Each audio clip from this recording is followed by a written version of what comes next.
ಅಧ್ಯಕ್ಷರಾದ ಜನಾಬ್ ಮೊಹಮ್ಮದ್ ಕಾರಕೂನ್ ಇವರು ನೆರವೇರಿಸಿಕೊಳ್ಳಲಿದ್ದಾರೆ. ಅದೇ ರೀತಿ ಈ ಗ್ರಂಥದ ಪ್ರಥಮ ಪ್ರತಿಯನ್ನು ಜನಾಬ್ ಅಹ್ಮದ್ ಹಾಜಿ ಮೊಹಿದ್ದೀನ್ ಅಧ್ಯಕ್ಷರು BA ಗ್ರೂಪ್ ತುಂಬೆ ಇವರು ಇದನ್ನು ಸ್ವೀಕಾರ ಮಾಡಲಿದ್ದಾರೆ.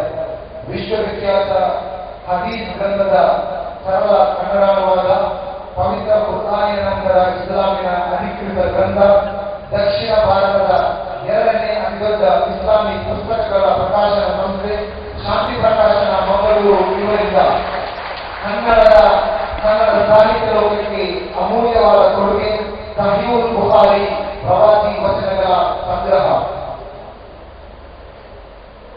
ಕರ್ನಾಟಕದ ಇತಿಹಾಸದಲ್ಲಿ ಈ ಸಮಯ ಅವಿಸ್ಮರಣೀಯವಾಗಿದೆ. ಕರ್ನಾಟಕದ ಇತಿಹಾಸದಲ್ಲಿ ಇದು ಅವಿಸ್ಮರಣೀಯ ಘಳಿಗೆ.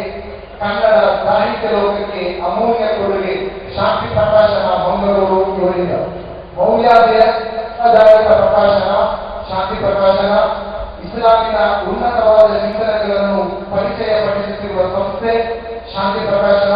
230ಕ್ಕಿಂತಲೂ ಅಧಿಕ ಪುಸ್ತಕಗಳ ಪ್ರಕಟಣೆ ಶಾಂತಿ ಪ್ರಕಾಶನ ಮಾಡಿದೆ.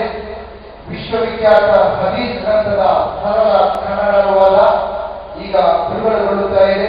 ಸಹೀಹುಲ್ ಬುಖಾರಿ ಪವಿತ್ರ ಕುರ್ಆನಿನ ನಂತರ ಇಸ್ಲಾಮಿನ ಅಧಿಕೃತ ಗ್ರಂಥ. ಇದರಲ್ಲಿ ಅಗತ್ಯವಿರುವ ಟಿಪ್ಪಣಿಗಳು, ವರದಿಯ ಪರಂಪರೆ, ಆವರ್ತನಗಳನ್ನು ದೂರವಿಟ್ಟು ಅರಬಿ ಮೂಲದೊಂದಿಗೆ ಒಂದೇ ಸಂಪುಟದಲ್ಲಿ ಸಂಗ್ರಹಿಸಲಾಗಿದೆ. ಹದೀಸ್ಗಳನ್ನು ವಿಷಯಾಧಾರಿತವಾಗಿ ಹೆಚ್ಚು ಸುಲಭದಲ್ಲಿ ತಿಳಿದುಕೊಳ್ಳಲು ಸಹಾಯಕವಾಗುವಂತಹ ವಿಷಯ ಸೂಚಿ. ಅಲ್ಹಮ್ದುಲಿಲ್ಲಾಹಿ ರಬ್ಬಿಲ್ ಆಲಮೀನ್ وصلى اللهم سيدنا محمد وآله وصحبه أجمعين.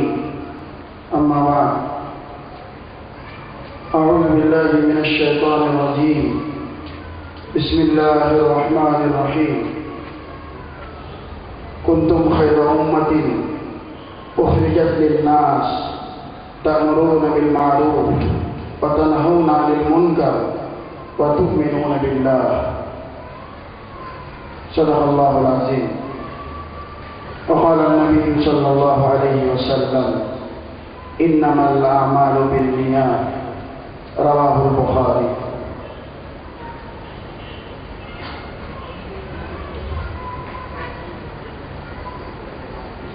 محترم دیش پر تشریف فرما علماء کرام اور آنے والے مہمان کرام، آج کا دن بہت ہی مبارک دن ہے کہ آج امت کا وہ کام پورا ہوا ہے جس کے لیے انبیاء علیہ السلام کو مبعوث کیا جا رہا تھا. قرآن پاک میں اللہ تعالیٰ نے ہم کو کنتم خیر امتین کہا، تم بہترین امت ہو، اس لیے کہ تم کو اللہ نے لوگوں کے لیے نکالا ہے، پوری انسانیت کے لیے، پوری دھرتی کے لیے، انسان کے ہر ایک فرد کے لیے اللہ نے ہم کو پیدا کیا ہے، اس لیے ہمیں بہترین کہا گیا.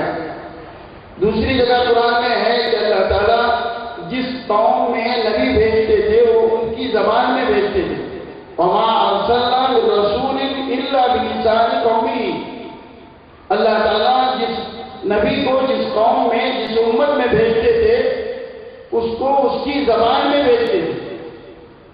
آپ سب کو معلوم ہے کہ ہمارے اور آپ کے آقا حضرت محمد مصطفیٰ صلی اللہ علیہ وسلم آخری نبی ہے. آپ کے بعد کوئی نبی آنے والا نہیں ہے. انا خاتم النبیین لا نبی بعدی، میں آخری نبی ہوں، میرے بعد نبی آنے والا نہیں ہے. اب نبوت والا کام ہم پر سونپا گیا کہ نبوت کے میسیج کو، اس کے پیغام کو، اس کی لائی ہوئی تعلیمات کو اس کی امت تک اس کی زبان میں پہنچایا جائے، یہ ہمارا حق ہے.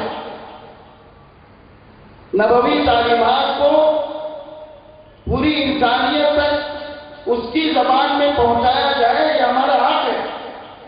اس لیے اس کام کو انہوں نے اس کو انجام دیا ہے اور بہت اچھے طریقے سے اس کو انجام دے کر ایک حق پورا کیا ہے اور امت کا ایک فریضے کو انجام دیا ہے.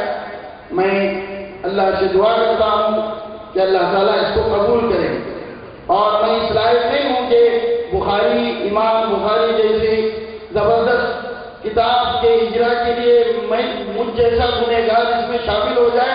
میں اس کا جواب یہی سمجھتا ہوں کہ اللہ تعالیٰ اس جلسے کے شریک ہونے کی وجہ سے اس پر اللہ عمل کرنے کی توفیق دے، یہی سب سے بڑی کامیابی کی علامت ہے کہ اللہ تعالیٰ آپ کو، ہم کو اس مبارک اجرا کے موقع پر یہاں پر بلایا اور ہمارے سامنے اس کتاب کا اجرا ہوا۔ یہ ہم سب کے لیے سب سے بڑی ذمہ داری ہے کہ ہم سب اس یہاں پر حاضر ہیں، کہ ہم سب اس کے مطابق عمل کرنے والے بن جائیں اور اس کے مطابق اپنی زندگی کو چلانے والے بن جائیں۔ اصل میں ہم کو یہ دیکھنا ہے کہ امام بخاری رحمۃ اللہ علیہ اتنا اجر مقبول اور لوگوں میں اتنا معروف اور اللہ تعالیٰ نے اتنا مقبول کیوں کیا؟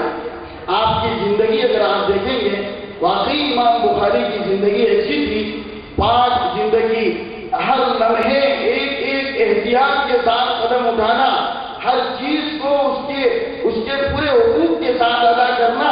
اس کے بعد اس کو اتنا بڑا مقام ملا، پوری امت اور پورے علماء نے ان کو یہ لقب دیا اصح الکتاب بعد کتاب اللہ صحیح البخاری۔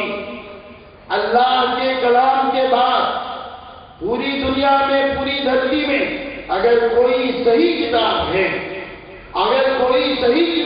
وہ بخاری والی کتاب ہے۔ میں امام بخاری کی زندگی کے 2-3 واقعات آپ کے سامنے پیش کرتا ہوں۔ امام بخاری جب پیدا ہو گئے، بہت چھوٹے سے ننھے منھے بچے تھے۔ اب جب پیدا ہو گئے، آنکھیں کھلی تھی کہ نابینا تھی، آنکھوں سے نظر نہیں آتا، فوراً نابینا ہو گئے تھے۔ امام بخاری کی ماں بڑی پریشان تھی کہ بچہ ابھی دیکھنے کے لائق ہوا ہے، دونوں آگے نکل گئی، اور اس بے چینی کے ساتھ امام بخاری کے لیے اس کی ماں نے یہ دعا کی کہ اللہ تو اس آنکھ کو لینے والا تو ہے، دینے والا بھی تو ہے، اس بچے کی آنکھ کو واپس لوٹا دے۔ تو اللہ تعالیٰ نے ماں کے اندر کی تڑپ کو دیکھ کر امام بخاری کی آنکھوں کو واپس دیا۔ اب تمام ماؤں کے لیے سبق ہے کہ اپنی اولاد کی تربیت کے لیے دعا کا بہت بڑا اہم جز ہے۔ جہاں اپنی اولاد کی تربیت خالی دوسرے طریقے سے نہ کرے، اپنا رشتہ اللہ سے قائم رکھے، اس کے بعد اللہ سے لو لگائے رکھے اپنی اولاد کی تربیت کے لیے، تب اپنی ماں بچے کی صحیح تربیت کر سکتی ہے۔ اور امام بخاری کی زندگی سے ہمیں یہی سبق ملتا ہے۔ دوسری بات، امام بخاری خود کہتے ہیں کہ ہم نے اپنی زندگی میں کبھی کسی مسلمان کی غیبت نہیں کی، کبھی کسی مسلمان کی ہم نے غیبت نہیں کی۔ بولنا سننا بہت آسان ہے، ہم دو بیٹھ جاتے ہیں، ایک دوسرے کے خلاف بات کرنے لگتے ہیں، ہم گناہ کو گناہ بھی نہیں سمجھتے، ہم غلط چیز کو غلط بھی نہیں سمجھتے۔ اگر انسان گناہ کو گناہ سمجھے تب توبہ کرے گا۔ آپس میں بیٹھ گئے، ایک دوسرے کی غیبت شروع کر دی، اتنی بری چیز ہے غیبت۔ آپ نے کئی مرتبہ سنا ہوگا مردہ بھائی کے گوشت کھانے سے بھی برا ہے۔